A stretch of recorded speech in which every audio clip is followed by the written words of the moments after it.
Diễm xin chào cô chú, anh chị, các bạn và các em. Nếu mình thích kim chi mà mình không có muốn đợi chờ lâu thì mình hãy thử món kim chi tươi này nha. Nguyên liệu và cách làm thì vô cùng đơn giản.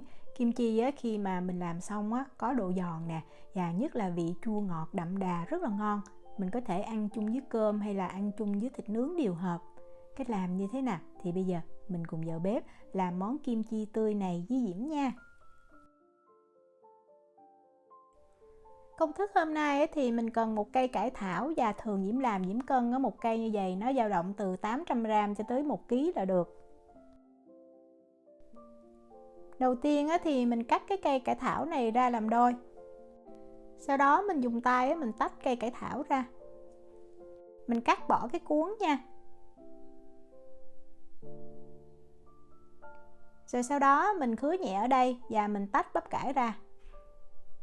Rồi mình cắt ra thành từng đoạn ha, có chiều dài khoảng 2 tới 3 lóng tay. Bắp cải sau khi cắt xong thì mình sẽ mang mình rửa lại 2 lần nước là được, và mình xả nước lạnh mình rửa ha. Mình rửa thì mình chỉ xóc lên thôi, rồi mình vớt ra cái rổ cho nó ráo, mình đừng có bóp nhiều, tránh làm cho cái bắp cải này nó bị dập.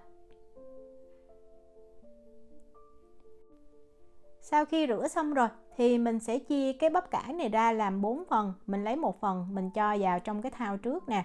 Và Diễm có 2 cái muỗng canh muối biển, Diễm cũng chia làm 4 phần. Đầu tiên thì Diễm cho 1/2 muỗng canh muối biển, thì Diễm dùng hiệu này nha.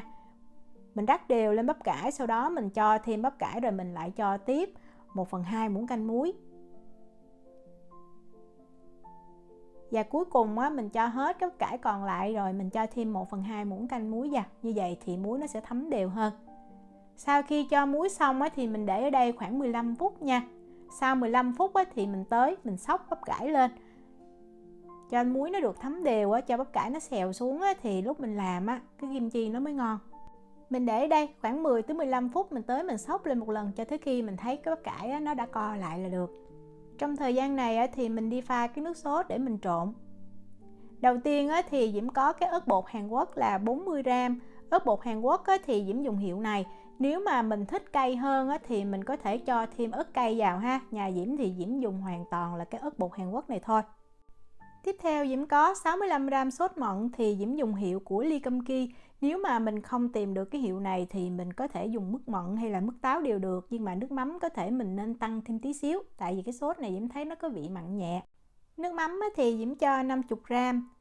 Và Diễm có thêm ở đây là 20g giấm táo. Nếu mà mình không có giấm táo thì mình có thể dùng giấm gạo cũng được.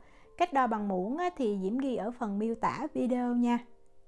Và Diễm có thêm ở đây là 4 cho tới 5 tép tỏi, mình cân được 15g. Mình sẽ băm hoặc là mình dùng cái đồ nghiền tỏi đó, mình nghiền ra cho nó nhuyễn. Rồi mình trộn lên cho thật là đều. Vậy là mình đã làm xong cái sốt để mình trộn vào trong bắp cải rồi. Bắp cải thì Diễm để khoảng được 1 tiếng rưỡi đó, thì Diễm thấy nó đã xèo xuống như vậy, nó ra nước nữa. Thì bây giờ mình sẽ xả nước lạnh và mình rửa lại nha. Mình rửa Diễm thấy 2 lần là được. Cho nước vào thì mình đảo đều lên tí xíu. Sau đó mình vớt ra, mình không cần phải bóp nhiều ha. Nếu mình bóp mạnh tay quá thì bắp cải nó dễ bị dập đó. Mình làm nhẹ tay vậy thì nếu mà mình ăn không hết đó, mình bảo quản trong tủ lạnh thì bắp cải nó vẫn còn rất là giòn. Mình có thêm ở đây là 50g hành lá.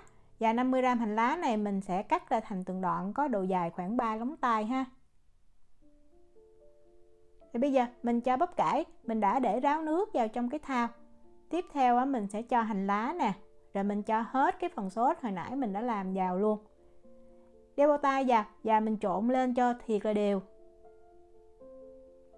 Trộn đều xong thì mình sẽ lấy 2 muỗng canh mè rang là 16g mình cho vào. Tiếp tục trộn đều thêm một lần nữa, vậy là mình đã có món kim chi tươi thiệt là ngon. Trộn xong thì mình có thể ăn liền, nhưng mà Diễm thấy mình để trong ngăn mát tủ lạnh 2-3 tiếng làm cho kim chi nó lạnh nó lại càng ngon hơn nữa. Kim chi nếu mà mình ăn không hết thì mình cứ bảo quản trong ngăn mát tủ lạnh được 5 cho tới 7 ngày. Diễm chúc cô chú, anh chị, các bạn và các em làm được kim chi tươi thiệt là ngon. Nếu mà có thắc mắc gì thì cứ để lại lời nhắn hoặc là gửi tin nhắn cho Diễm. Diễm cảm ơn sự quan tâm theo dõi video rất là nhiều. Hẹn gặp lại trong những video tiếp theo. Chào tạm biệt.